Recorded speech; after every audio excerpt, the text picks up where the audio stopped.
जैसे दंड। दंडोत वंदना मेरी अनेक बार, सर्व कला समरथ डोलन तेरा को प्रभु, नानक दे कर हाथ। ज्ञान अंजन सतगुर दिया, अज्ञान अंधेर विनाश। हर कृपा ते संत भेटियो, होया मन प्रकाश। तुझे गे अरदास हमारी, जियो पिंड सब तेरा। तो नानक सब तेरी वडियाई, कोई नाउ न जाने मेरा। मैं कोटा साईं परा, मैं अंध का भंडार। मैं अपराधी आत्मा, साईं शरण संभाल। मैं अपराधी आत्मा, सतगुर बख्शनहार। सौभाग्यशाली गुरु सज्जन मंडली, अपनी समस्त चित्त वृत्तियों को एकाग्र करते हुए अपना ध्यान अपने मन मंदिर में बसाते हुए श्री परमहंस की ओर लगाते हुए श्रद्धा प्रेम सहित मीठे स्वर में बोली जयकारा। बोल मेरे श्री गुरु महाराज की की जय। जय।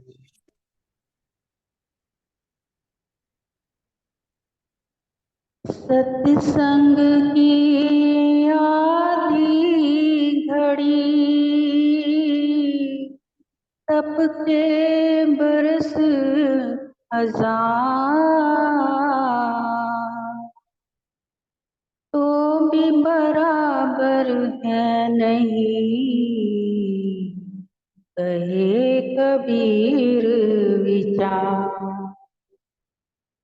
सत्संग की आधी घड़ी, तप के बरस हजार, तो भी बराबर है नहीं, कहे कबीर विचार। गुरुमुखो,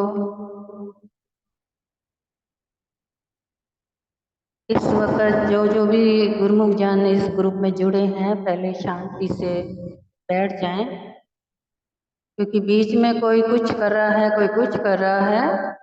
अपनी या तो वीडियो आप बंद भी कर सकते हैं, या फिर शांति से सत्संग सुन सकते हैं।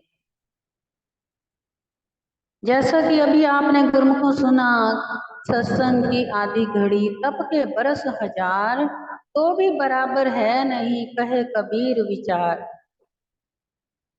इसका मतलब है, संत कबीर साहब जी फरमाते हैं कि सत्संग तप के कई बड़ा है।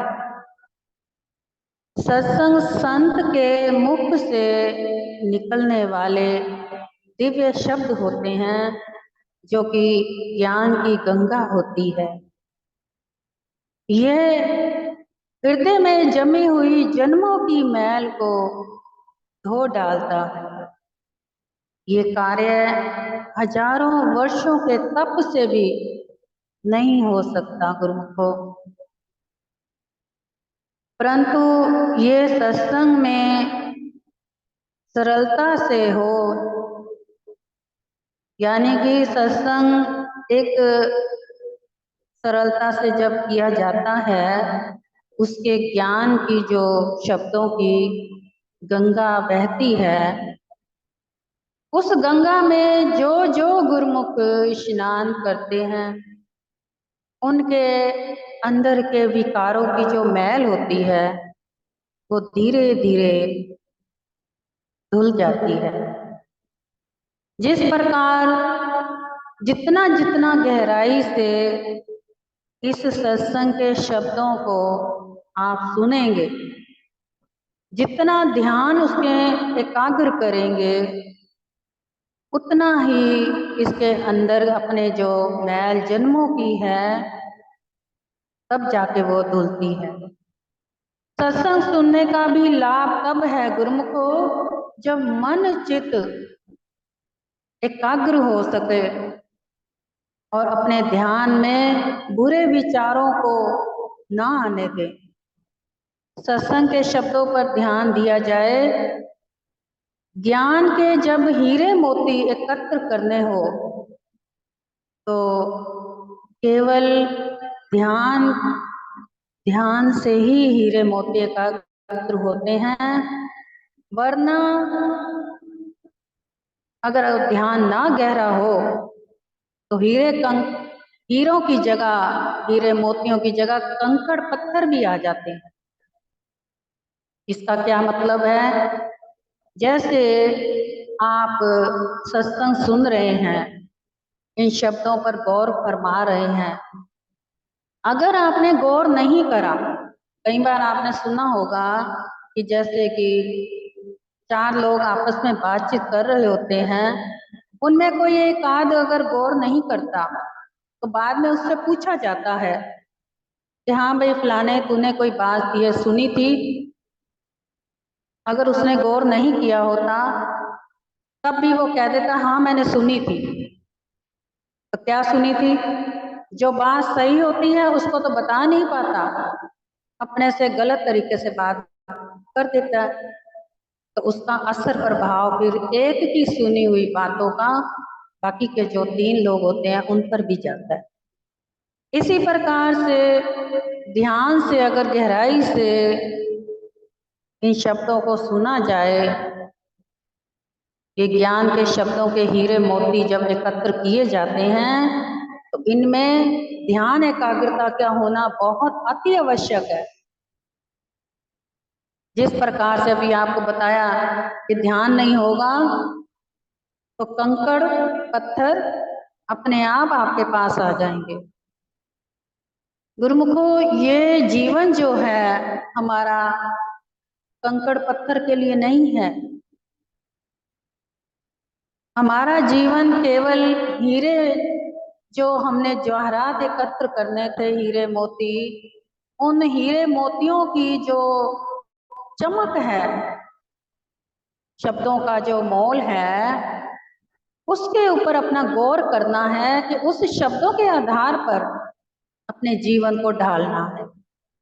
अगर हमने उन शब्दों के आधार पर जीवन को ढाला तो हमारा जीवन भी एक अनमोल हीरे की भांति बन जाएगा। क्योंकि जिस प्रकार से जौहरी जो होता है हीरे का, जो हीरे मोतियों का जौहरी होता है ना, वो हीरे जो बेचता है, मोती बेचता है, तो अपने आप में उसकी कितनी कीमत हो जाती है। और जब किसी को मालूम हो जाए कि इस जौहरी के पास हीरे जवाहरात हैं, तो उस व्यक्ति को, उस जौहरी को कहीं भी जाना हो तो वो बड़ी एकाग्रता से अपना ध्यान रखता है, या फिर कोई ना कोई सिक्योरिटी साथ में होती है। क्यों? क्योंकि उस बंदे की कीमत है केवल हीरे मोतियों की वजह से। अगर उसके पास हीरे मोती नहीं है तो उसको कोई नहीं पूछता, उसकी कोई वैल्यू नहीं। इसी प्रकार से हम अगर सत्संग के हीरे मोती चुन चुन कर अपने अंदर, अपने जीवन में धारण करते हैं तो हमारा भी जो जीवन है, हम अपने आप में एक चलता फिरता हीरा ही कहलाएंगे। और वो भी कौन सा हीरा? अनमोल हीरा, जिसका मोल कहीं भी प्राप्त नहीं हो सकता। सत्संग ज्ञान के हीरे मोतियों का मोल तो गुरुमुखो तीनों लोकों में भी प्राप्त नहीं है। क्योंकि अगर किसी के जीवन को बदलना हो तो अगर उसने गौर से सत्संग पे ध्यान दे दिया तो जीवन अपने आप उसका बदल जाएगा। किसी भी पंडित ज्योतिषियों के पास जाने की जरूरत नहीं है, क्योंकि सत्संग में हमें वो ज्ञान मिलता है, वो शिक्षा प्राप्त होती है जिससे हमें मालूम हो सकता है कि हम क्या हैं और हमारा जीवन क्या है और हमारा प्रारब्ध क्या है जीवन का। तो हम ज्योतिषियों के पास पंडितों के पास जाते हैं तो किस लिए जाते हैं कि हमारी हस्तरेखा देख करके या हमारा भविष्य देख करके हमें बताइए कि हमारा जीवन क्या है, हम क्या थे, आगे होने वाला समय हमारा कैसा हो। भला जो गुरुमुख नाम सिमरन करने वाला हो, सत्संग में जुड़ने वाला हो, दिन रात जो सत्संग सुनता हो, प्रभु की प्रीति में जुड़ा हो, उसके ध्यान में लगा हो, तो ये जो ज्योतिषी पंडित हैं उसके आगे क्या है? कुछ भी नहीं है। अपनी भविष्यवाणी आप स्वयं अपने अंदर से जागृत करें। वो कैसे? जो जो कर्म इस वक्त आप कर रहे हैं, जो बोल बोल रहे हैं, जैसा व्यवहार कर रहे हैं, या जैसा आपका चाल चलन है, या जैसा आपका साथ है, अच्छे बंदों का या बुरे बंदों विचारों का, जैसा जैसी परिस्थिति आपके साथ बनी हुई है, चाहे घर की, चाहे ऑफिस की, चाहे दुकान की, चाहे कारोबार की, चाहे अड़ोस पड़ोस या किसी भी प्रकार की, जैसी जैसी परिस्थिति होगी, जैसा जैसा आपका जीवन आपके साथ अभी चल रहा है आज के वक्त में, ये आपका भविष्य बता सकता है कि आप पिछले जन्म में क्या थे और क्या कर रहे थे, जिस वजह से आज आपके अंदर ये विचार उत्पन्न हुए, आपकी भाषा में आए और आपके व्यापार, व्यवहार, संस्कार और आचार में आए। क्योंकि हमारा जो जीवन है ना गुरुमुखो, माता पिता तो केवल रिश्ते नातों की पहचान जरूर कराते हैं, लेकिन किस्मत जो होती है, भाग्य जो होता है ना, वो हमारा पिछले जन्मों से चलता आ रहा हुआ कमाई का, यानी जो हमने पिछले जन्म में कमाई करी थी, उस भाग्य के अनुसार ही हमारा जीवन आगे व्यतीत होता है। जिससे पता लगता है कि हमने पिछले जन्मों में, जैसे आपने सुना होगा, कई बार कहते हैं ये फलाना बंदा बहुत ही भाग्यशाली है, या फिर फलाने बंदे के पास बहुत धन है, या भक्ति है, या शानो शौकत है। ये क्यों है? क्योंकि पिछले जन्म में उसने ये कमाई करी थी, इस जन्म में उसने नहीं करी है। इस जन्म में तो केवल उसने क्या किया, जरा सा एक पुश किया, जरा सा उसने पुश का मतलब कि जरा सा उसने अपने जीवन की तरंगों का तराना छेड़ा, तो उसके सारे जीवन की जितनी भी तरंगे थी वो एक संगीत बन करके उसके सामने प्रकट हो गई, जिससे उसका जीवन रंगीन हो गया, किसी भी चीज की उसको कोई कमी नहीं रही। और आने वाला समय कैसा होगा, इसके ऊपर भी आप आज जो कर रहे हैं, जैसा चल रहे हैं, जैसा बोल रहे हैं, जैसा किसी के प्रति नियत रख रहे हैं, या जैसा किसी के बारे में सोच रहे हैं, विचार कर रहे हैं, आने वाला समय उसी प्रकार का फल आपको प्रदान करता जाएगा। आज हम किसी के बारे में बिना जाने, बिना पहचाने, ऐसे ही अंदाजा लगा करके अपने से कुछ बोल दें, फलाना तो ऐसा है, फलाना तो बेकार कल है, या उसको आता जाता कुछ नहीं है, कुछ भी मतलब कह दें उसके बारे में, तो उसका नतीजा, रिजल्ट क्या होगा? जिसके बारे में बोला जा रहा है उसके अगर भागों का कोई कोटा कर्म या समा, उसका जो भी होगा, वो उसको चला जाएगा जिसने उसके प्रति विचार रखा है। क्योंकि परमात्मा से एक बार एक भगत की बात हुई, उसने परमात्मा से कहा, प्रभु आप हमें इतने दुख कष्ट क्यों देते हैं? परमात्मा का जवाब निकला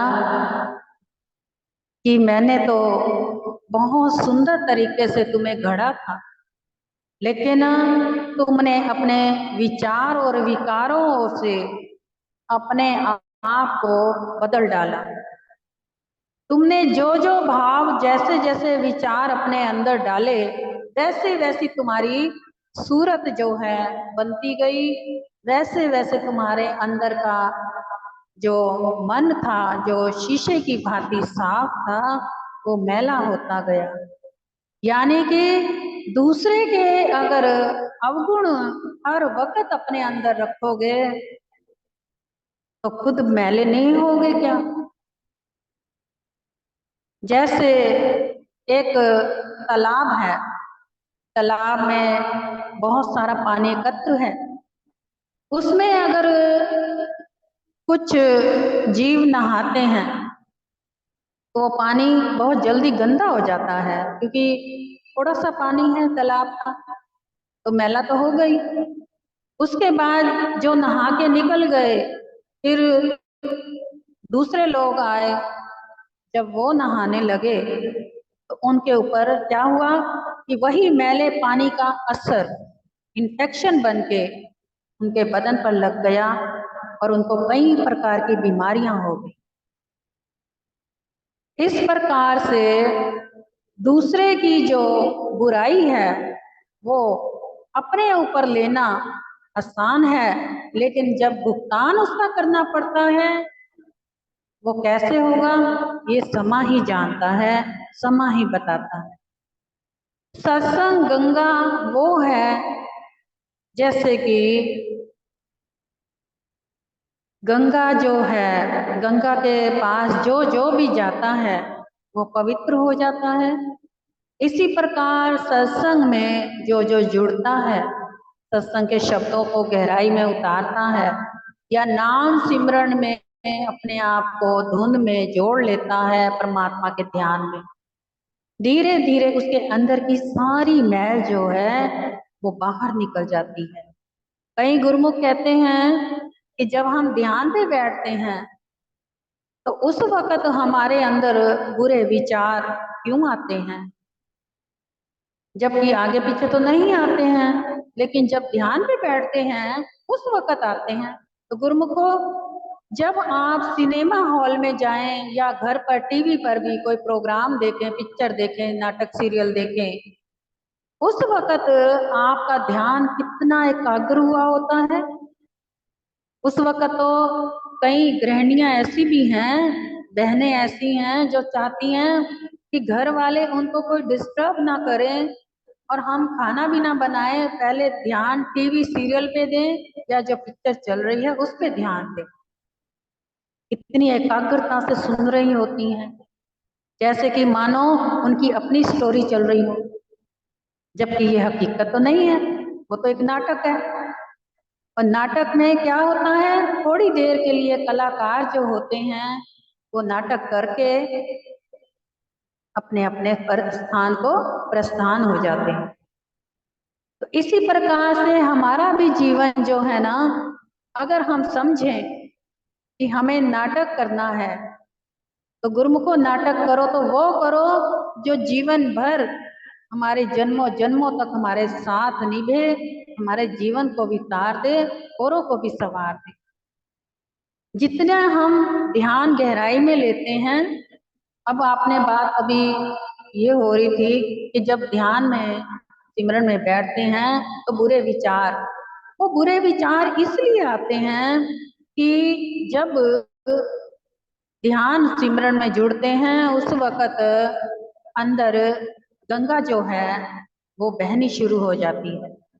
अब जैसे जैसे गंदगी के ऊपर गंगा का अमृत रस पड़ेगा, ध्यान का सिमरन का, तो क्या होगा कि सबसे पहले उसके अंदर की जो मैल होगी, कचरा होगा, वो धीरे धीरे जोर जोर से ऊपर को आना शुरू हो जाता है, धीरे धीरे ऊपर को आता है। वो मैल जितनी बार सिमरन करेंगे, जितनी बार सत्संग सुनेंगे, उतनी बार विकारों की मैल धीरे धीरे बाहर को निकलनी आरंभ होती है। जब वो निकल रही होती है ना, ये वो जो बुरे विचार है ना, ये मैल के रूप में नजर आते हैं आपको। वो उस वक्त निकल रही होती है मैल आपकी।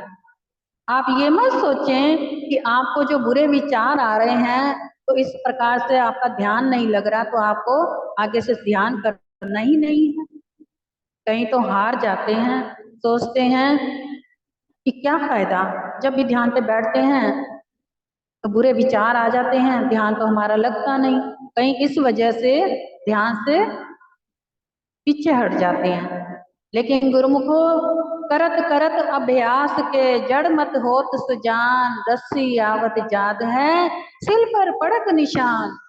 ये कहावत आपने सुनी होगी कि जैसे कि एक समा होता है ना कि कुएं पे, पहले के टाइम पे बात है, जो पुराने गुरुमुख हैं वो तो सब जानते हैं, जो आजकल की जनरेशन है वो शायद नहीं मालूम उनको, कि जब कुएं के ऊपर बाल्टी पानी की नीचे रस्सी डाली जाती थी तो कुएं के साथ जो सिल लगी होती थी, एक रस्सी का सिरा उसके साथ जुड़ा होता था और दूसरा सिरा नीचे जाता था। और जो रस्सी का सिरा खींचते थे ना, उससे कुएं के जो किनारी होती थी, दीवार सिली, उसके ऊपर वो निशान पड़ने शुरू हो जाते थे। जैसे जैसे रोज रस्सी खींची जाती थी, धीरे धीरे वो गड्ढे बन जाते थे। इसी प्रकार रोज रोज का सिमरन, रोज का सत्संग सुन सुनकर एक ना एक दिन अंदर से सारी विकारों की मैल समाप्त हो जाएगी और अपने अंदर का एकाग्रता बनते बनते नाम की ज्योति जो है जागृत होगी। तो गुरुमुखो जिनके अंदर नाम की ज्योति जब जागृत हो जाती है तो उनके भक्ति का ओरा जो है वो उज्जवल होता है। और ऐसे गुरुमुख बहुत ही भाग्यशाली होते हैं। ऐसे गुरुमुख जहाँ भी बैठ जाते हैं, जिस धरती पर बैठ जाते हैं, वहाँ की धरती भी पावन और पवित्र हो जाती है। ऐसे गुरुमुखों का सानिध्य जो है, जो जो गुरुमुख पाते हैं वो भी गुरुमुख पवित्र हो जाते हैं, उनका जीवन भी धन्य हो जाता है, उनके जीवन के पाप कर्म धीरे धीरे समाप्त हो जाते हैं। क्योंकि जितने ऊंचे सुच्चे संत मिलेंगे जीवन में उतना ही भाग्य उज्जवल होगा। लेकिन संत भी कौन हो? निस्वार्थ हो, माया से रहित हो। क्योंकि माया जहाँ होगी वहाँ विषय विकार होंगे, तो जहाँ विषय विकार है वहाँ भक्ति कदापि नहीं हो सकती, और ना भक्ति का ओरा हो सकता है और ना ही कोई शब्दों का असर प्रभाव होता है। गुरुमुखों मन की शांति जो है माया से नहीं, भक्ति से ही आती है। अभी आपको बताते हैं कि जैसे कि लता मंगेशकर आपने सबने जानते ही हैं, गायक सिंगर जो थी, जब वो उसने मरने से पहले उससे पूछा गया कि आप अगले जन्म में क्या चाहेंगी, क्या आप दोबारा लता मंगेशकर बनना चाहेंगी? तो उन्होंने क्या जवाब दिया कि मैं लता मंगेशकर कभी नहीं बनना चाहूंगी। क्यों? जबकि लता मंगेशकर तो इतनी पहुंची हुई हस्ती रही है, नामी गामी रही है, पूरे देश में समाज में उसकी इतनी प्रशंसा रही है, किसी भी बात की उसको कभी कमी नहीं रही। जबकि 300,000 करोड़ की मालकिन थी वो, किसी भी चीज की कोई कमी नहीं थी, उसके बावजूद उसने क्या कहा?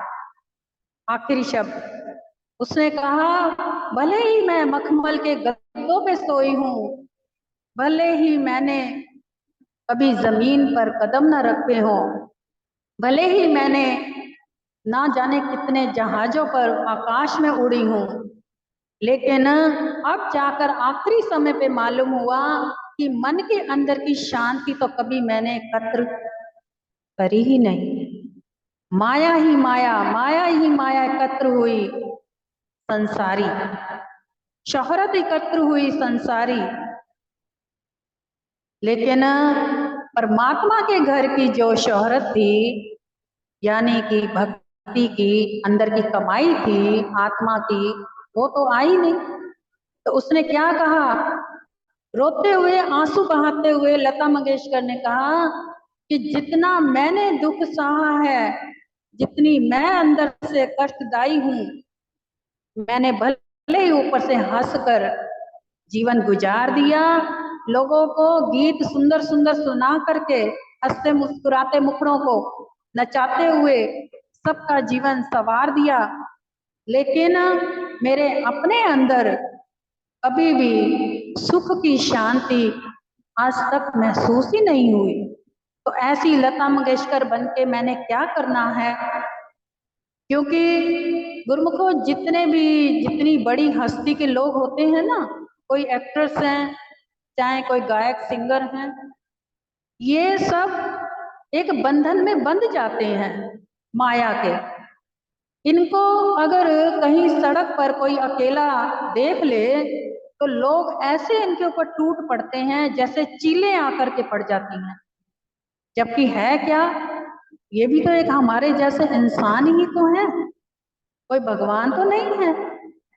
आज अगर आप चाहें तो आप खुद भी हीरो एक्टर बन सकते हैं, लेकिन समाज के लिए हीरो एक्टर क्यों बने? अगर हीरो एक्टर बनना है, कलाकार बनना है, तो अपने घर परिवार के लिए बने, अपने प्रभु के लिए बने, जिनके मिलने से हमारा जीवन सार्थक हो और हमारे जीवन की सारी दुविधाएं दूर होते हुए परमात्मा के चरणों में हमारी आखिरी अरदास और आखिरी श्वास हो। तो गुरुमुखो ये वचन आज यहीं समाप्त करते हैं, समय ज्यादा हो गया। बोल जयकारा बोल मेरे श्री गुरु महाराज की जय।